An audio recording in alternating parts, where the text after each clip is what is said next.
So yesterday at 3823 Red Bluff here in Pasadena around 9:51 a.m., our dispatch center received two calls from two witnesses regarding a male assaulting a female in the parking lot. The male, who was later identified as Daniel Chacon, 30 years of age, he resides there in the apartment complex, was seen dragging a female who is the victim in this case, Myra Gutierrez, into a vehicle. It was her vehicle, and he had a gun in his hand. Responding officers quickly entered the victim's vehicle and state national databases as stolen and the victim as missing and endangered. Investigators got to work pretty quick after we got the information. Members of the Houston Police Department located the victim's cell phone discarded along the roadway in the 7700 block of the South Loop East in Houston, which is over in front of the, I call it the old YMCA over there if you're familiar with the area. And then a short time later, the victim's vehicle containing the deceased victim was located in the 5300 block of Cedar Crest in Houston by members of the Houston Police Department. I do want to thank the Houston Police Department for their cooperative spirit on this and their assistance.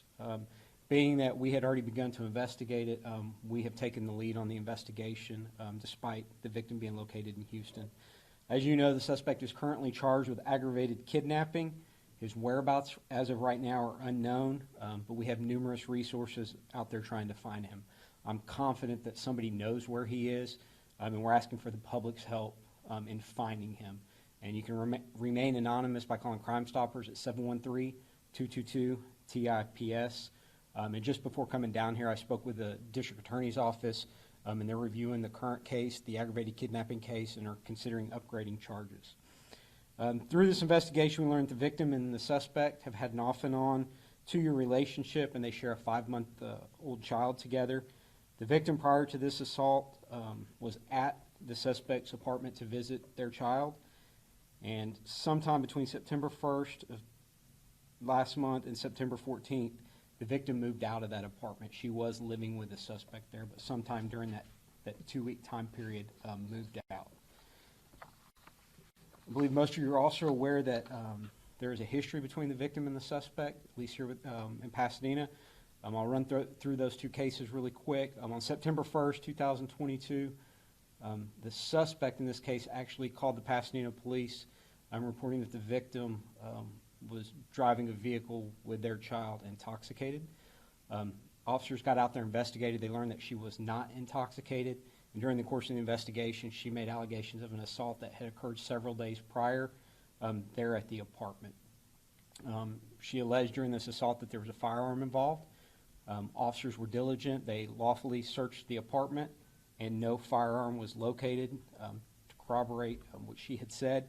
Despite her telling the officers that she did not want to pursue charges, the officers contacted the Harris County District Attorney's Office about potential charges, and they were declined at the time. The case was referred to our Family Violence Division, where it was assigned to an investigator to follow up and try to secure additional information or evidence for potential charges.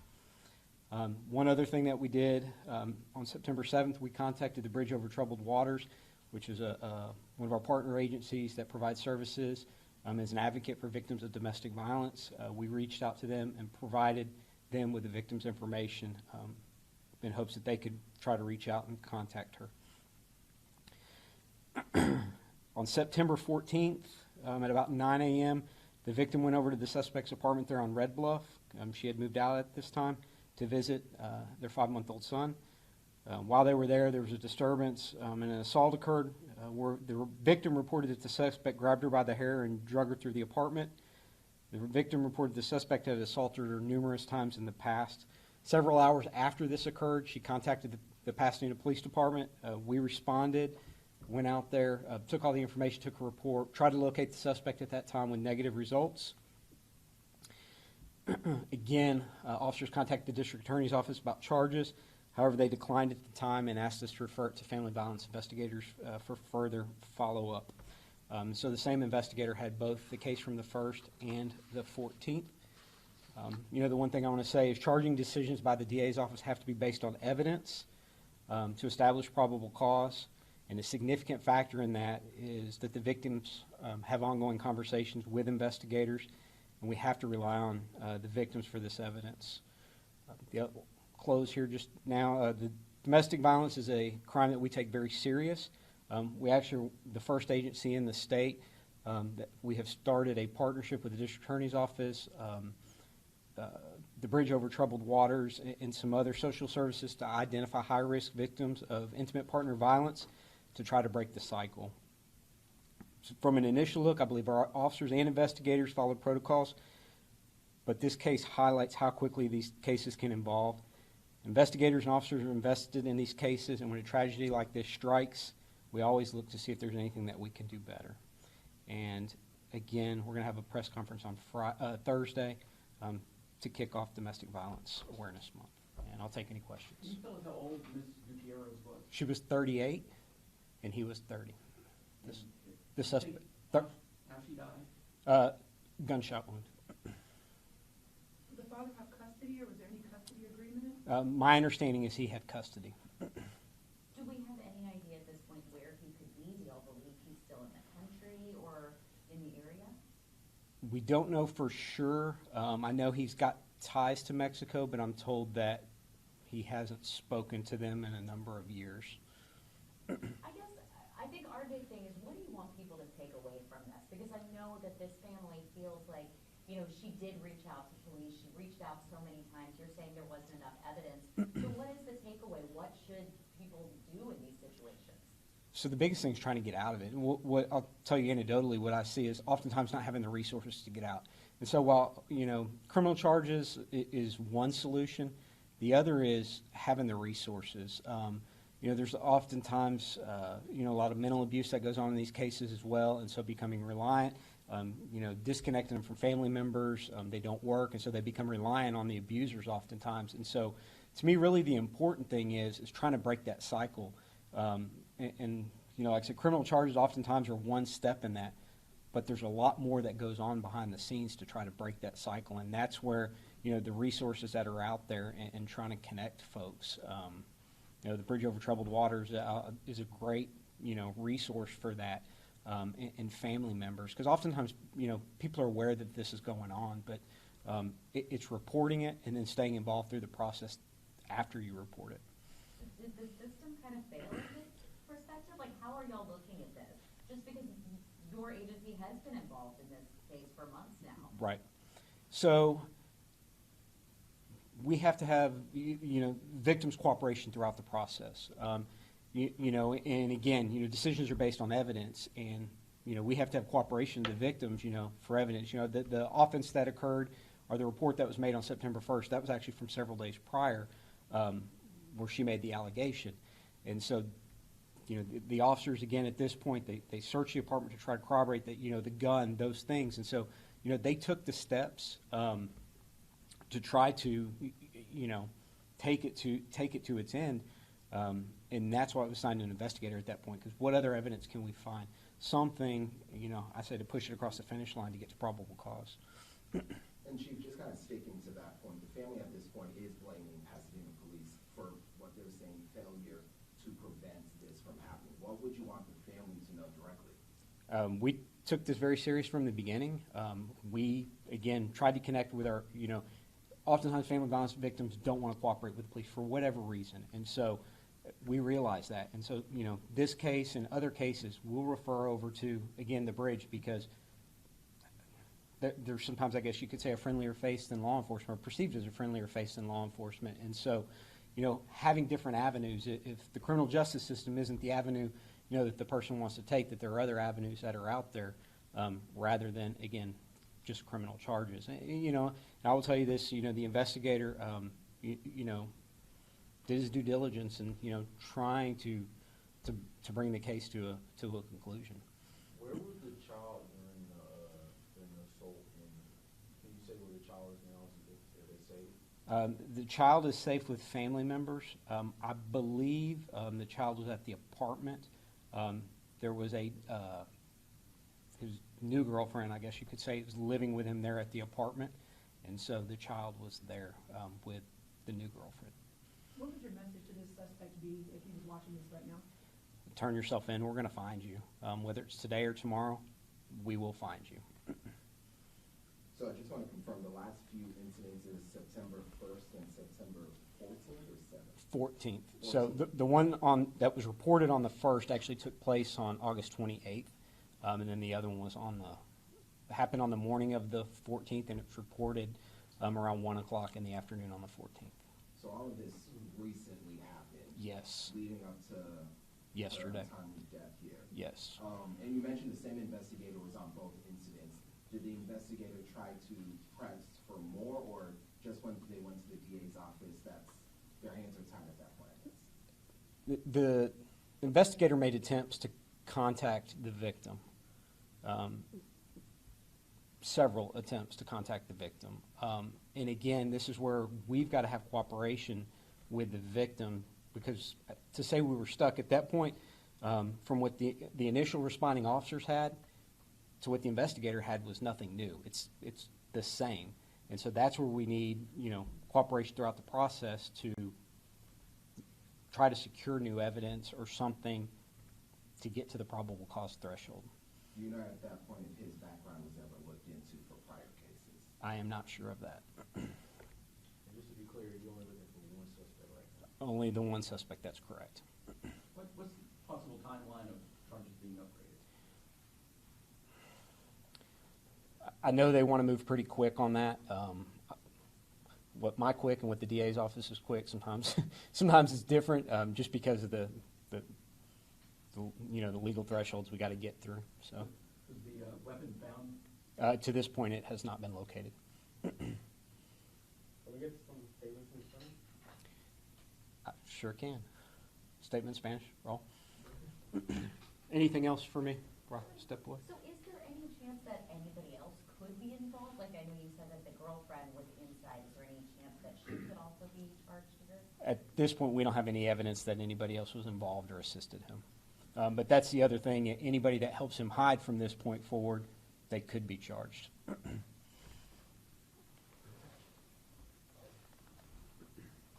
You're welcome.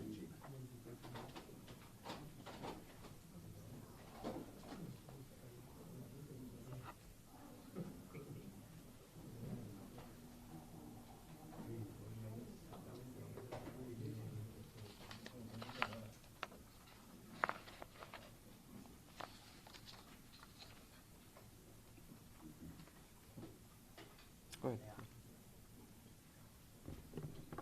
That's okay. Is this ours or you guys'?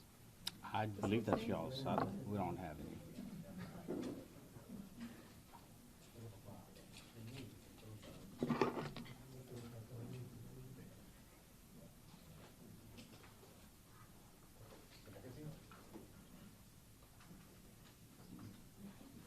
I see they asked for the lights like that. ¿Quieren más luz o?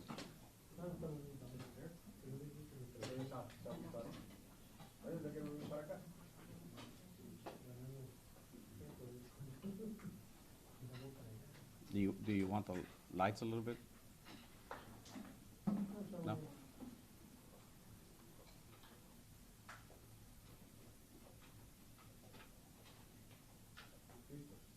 Listo. Buenas tardes, soy el sargento Raúl Leonardo Granados del Departamento de Policía de Pasadena, de la Oficina de Relaciones Exteriores. El día de ayer nuestro centro de despacho recibió 2 llamadas al 911 diciendo que un sospechoso estaba golpeando a una joven en un estacionamiento de los apartamentos ubicados en el 3823 de la calle Red Bluff.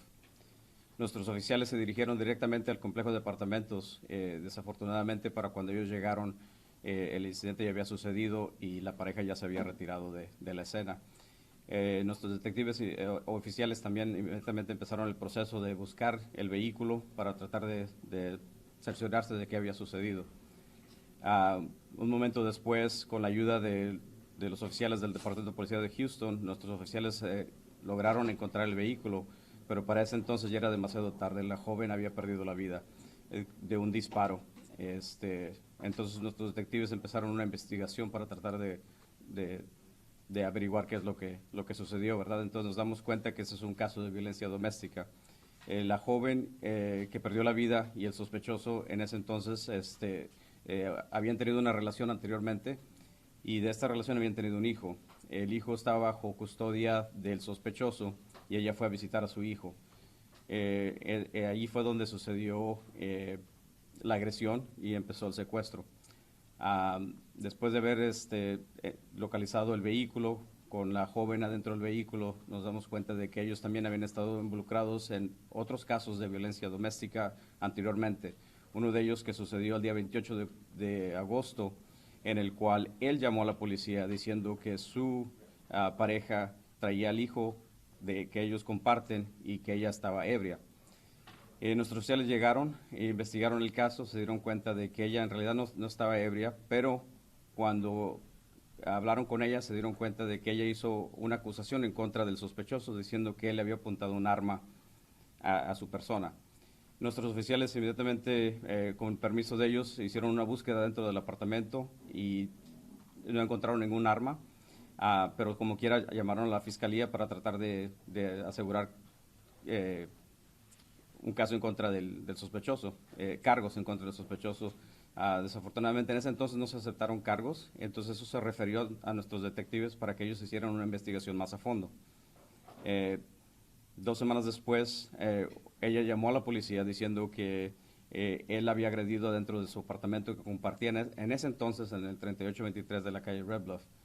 En ese entonces, nuestros oficiales una vez más fueron, hicieron una investigación, llamaron a la fiscalía y desafortunadamente una vez más los cargos no fueron aceptados en ese caso. Y nos llega ahora el día 3 de octubre cuando sucede este incidente. Entonces, como decimos, este mes es el mes que estamos trayendo concientización acerca de violencia doméstica. Es bastante triste saber que empecemos el mes con un homicidio que sea resultado de violencia doméstica. Sargento, ¿por qué en 2 ocasiones los cargos no fueron aceptados? Hay varias razones. Primero que nada, como dice nuestro jefe de policía, nuestra investigación es preliminaria y luego después hablamos a la fiscalía, pero también ocupamos que la víctima coopere con la investigación, ¿verdad? Porque nuestros investigadores no necesariamente van a tener información adicional o evidencia adicional hasta que la víctima pueda hablar con nosotros para que nos dé su versión de lo sucedido, ¿verdad? Entonces, es la manera con la cual nosotros podemos asegurarnos que los cargos sean entablados con la fiscalía. Y desafortunadamente en este caso nuestros detectives trataron de comunicarse con la víctima y no lograron comunicarse con ella. Entonces, a veces si la víctima no coopera con el caso, entonces pues el caso no puede seguir adelante con cargos. Pero lo que sí hicimos inclusivemente es que nosotros hablamos con un centro regional de albergue para mujeres para que le pudieran proporcionar ayuda a ella. Ella estaba en proceso de hablar con ellos para tratar de salirse de esa relación que le estaba causando daño. La primera agresión o la primera denuncia fue para corroborar 28 de agosto, ¿no? Fue el 28 de agosto y la investigación de los detectives empezó el día 1 de septiembre. 1 de septiembre comenzó la investigación. Dice que necesitan cooperación de la víctima. Exactamente. Ya nos quiso cooperar más adelante, pero si en un inicio hubiesen progresado los cargos cuando surgió la amenaza de un arma, quizás esto no hubiese ocurrido. Y sí, es lo que nosotros siempre estamos esperando, ¿verdad? De que si acaso sí sucedió la agresión y los cargos son aceptados, que lo podamos llevar a un juicio, ¿verdad? Para que así se mantengan alejados de las víctimas, ¿verdad? Y quizás eso hubiera ayudado en este caso. Desafortunadamente sabemos que no fue así, ¿verdad? Entonces esto llevó a más extremos. Estamos hablando de un menor que estaba en el lugar de los hechos cuando ocurrió la agresión y el secuestro. El hijo de ellos sí, es de meses, estaba en el apartamento de él porque él tiene custodia o tenía custodia del joven o la joven en ese tiempo. Entonces ese niño ahorita está con familiares y porque él todavía está prófugo. ¿Y el día de los hechos estaba también en la casa? ¿Se quedó solo? Como nosotros sabemos, él estaba ahí con alguien más, me imagino. Pero nosotros nos verificamos de que se haya quedado con una persona responsable que lo pudiese cuidar. ¿Qué edad tiene el niño? ¿O niña? Es de meses de edad, no sabría decirle esto exactamente su fecha. ¿Es a boy or a girl? Girl.